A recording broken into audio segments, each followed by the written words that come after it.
Para falarmos mais a respeito desse assunto aqui no Jornal da Manhã, nós recebemos o deputado federal Alex Manente, do Cidadania de São Paulo.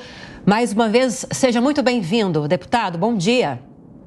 Bom dia, Lívia. Bom dia, Rafael. Todos que acompanham o Jovem Pan. Uma satisfação, mais uma vez, participar com vocês.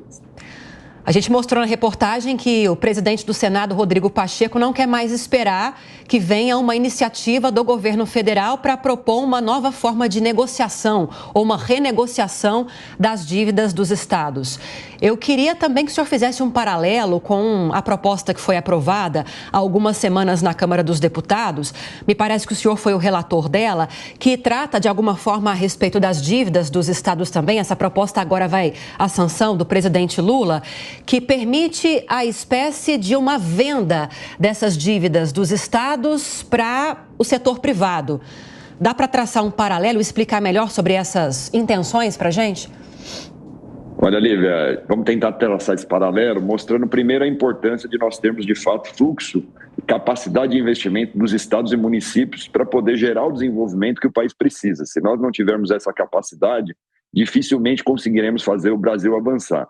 Por isso, essa medida que o próprio presidente Pacheco tem tomado é importante para buscarmos alternativas de aliviarmos as dívidas e custeio que existe no Estado para poder gerar esse desenvolvimento e investimento. Porém, o que nós aprovamos, que eu tive a oportunidade de ser relator, é um projeto de securitização da dívida ativa, ou seja, é todo aquele recurso recebíveis que o poder público, o ente, o subente, município e estados não receberam do credor. E por isso, fica uma dívida que no Brasil chega a bater 5 trilhões de reais de contribuintes que não pagaram suas dívidas e suas responsabilidades com o poder público. Por isso, esse projeto permite você ceder esses direitos para que a iniciativa privada possa antecipar esse recurso no caixa dos municípios e dos estados, fazendo com que os investimentos ocorram obrigatoriamente e buscando a médio e longo prazo recuperar esse recurso que hoje não está previsto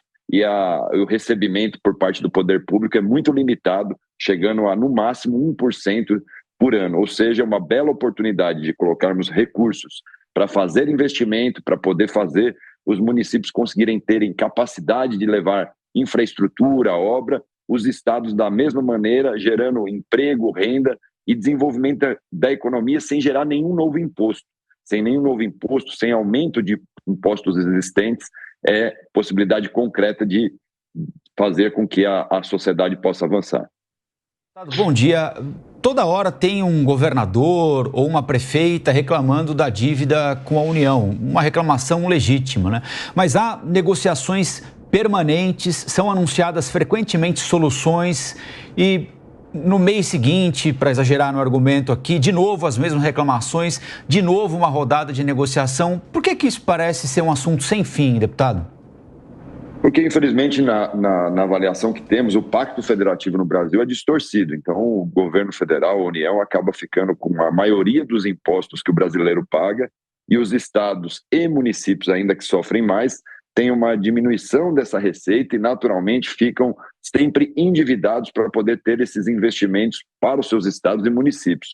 Isso é uma cultura no nosso país e, infelizmente, esse Pacto Federativo fortalece a União, enfraquece estados e municípios, fazendo com que sempre eles fiquem com o pires na mão, buscando a alternativa de renegociar a dívida e buscar recursos para ter investimento e capacidade de desenvolver seu estado e município. Então é importante nós também pensarmos na repactuação do Pacto Federativo, que é onde nós distribuímos nos nossos entes e subentes os recursos oriundos dos impostos dos brasileiros. Deputado Amanda Klein tem uma pergunta também para o senhor. Oi, deputado, bom dia, prazer falar com o senhor. Deputado, como fica essa divisão? Porque, assim, a maior parte das dívidas está concentrada nos estados do Sul e do Sudeste, né? Menos nos estados do Norte e do Nordeste. No Rio de Janeiro, por exemplo, que faz parte do regime de recuperação fiscal, a gente viu que antes da eleição, as vésperas da eleição de 2022, o governo Cláudio Castro aumentou muito a despesa com os servidores. Quer dizer, para cobrar dos estados também que eles tenham uma política fiscal, um regime fiscal que minimamente faça sentido, porque aumento de despesas obrigatórias permanentes, quando você está tentando renegociar a dívida dos estados, também não faz sentido. E os estados do Norte e do Nordeste reclamam que os do Sul e do Sudeste têm uma dívida muito maior e agora querem renegociar em termos melhores. Olha, Amanda, bom dia. Primeiro, vamos posicionar bem claramente. A verdade é que quando nós temos essa repactuação da dívida, é porque também a União ela fez vários investimentos que precisam ser contabilizados de maneira integral. Então, quando nós temos a possibilidade de repactuar essas dívidas dos estados e municípios, é para aliviar esse fluxo e fazer com que esse investimento esteja realmente na sociedade, não pagando dívida à União, que é já responsável em deter grande parte dos nossos recursos. E essa política de diminuir custeio, enxugar a máquina pública, é, infelizmente, o que nós não temos no Brasil, que necessitaria, porque apenas repactuar a dívida, eu concordo, não é suficiente. Mas essa é uma política que deveria iniciar pelo governo federal, que é o que nós insistimos com a reforma administrativa, para diminuirmos esse impacto de custeio.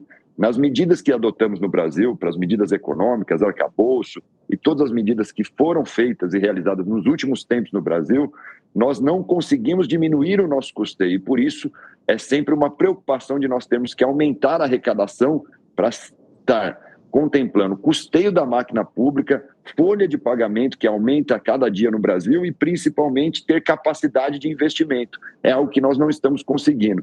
E por isso que quando eu digo que essa securitização da dívida colocará pelo menos 500 bilhões a 1 trilhão de reais de investimentos pelos 4 cantos do Brasil, sem nenhum novo tributo, sem nenhuma renegociação de dívida, apenas recebendo daqueles que não pagaram suas dívidas com o Estado e municípios, nós conseguiremos ter essa capacidade de fazer com que os municípios e estados tenham força, inclusive, para renegociarem essas dívidas da mesma maneira que o cidadão faz com os seus entes, com transação, fazendo o ajuste de dívida de acordo com a capacidade de pagamento, com esse dinheiro em caixa, tendo investimento para o Estado e município.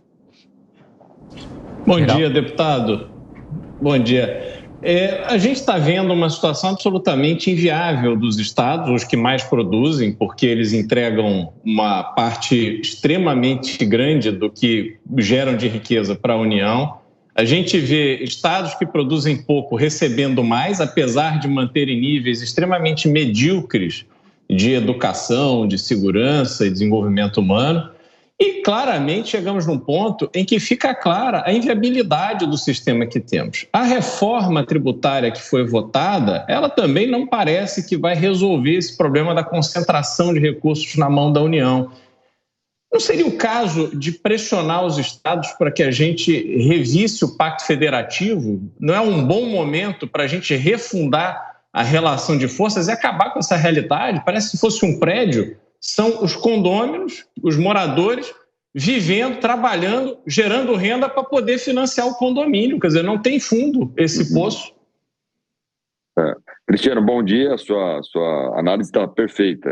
A minha avaliação é que enquanto nós continuarmos tendo mais da metade dos impostos que são arrecadados pela população nas mãos do governo federal, dificilmente nós conseguiremos fazer os investimentos da maneira adequada, porque os municípios recebem muito pouco e são aqueles que mais conhecem as demandas, os desafios, onde é necessário fazer o investimento e, obviamente, é mais pressionado por estar diretamente ligado à população. O Estado, da mesma maneira que controla esses municípios e tem essa capacidade de enxergar políticas que possam ser regionais, abrangentes e que tenham sequência. E o governo federal é sempre uma distância e fica sempre nessa discussão de quem consegue ter a maior capacidade de buscar recursos de acordo com o momento e de acordo com a avaliação política deste governo ou de qualquer outro, sempre na relação político-partidário, que é muito ruim, porque acaba não fazendo com a visão do país de desenvolvimento de maneira igual e adequada de acordo com a sua regionalidade. Eu tenho 10 anos de mandato como deputado, Cristiano, e desde que entrei é uma luta frequente nós tentarmos fazer a modificação desse pacto federativo que, na minha opinião, é muito danoso ao Brasil. Mas, infelizmente, as dificuldades são muitas nesse sentido, até porque existem, de fato, muitos interesses do próprio governo federal que estão ali, que não permitem esse debate avançar. Enquanto isso, nós temos que ter medidas alternativas que permitam esse fôlego, esse investimento, especialmente nas cidades e nos estados, que, na minha avaliação, são muito mais capazes de fazer o investimento de maneira adequada e assertiva à população. Falamos com o deputado federal Alex Manente, do Cidadania de São Paulo. Muito obrigada pela entrevista. Uma ótima semana ao senhor, deputado. Muito obrigado, Lívia, a todos que participaram. Uma honra participar aí com vocês mais uma vez.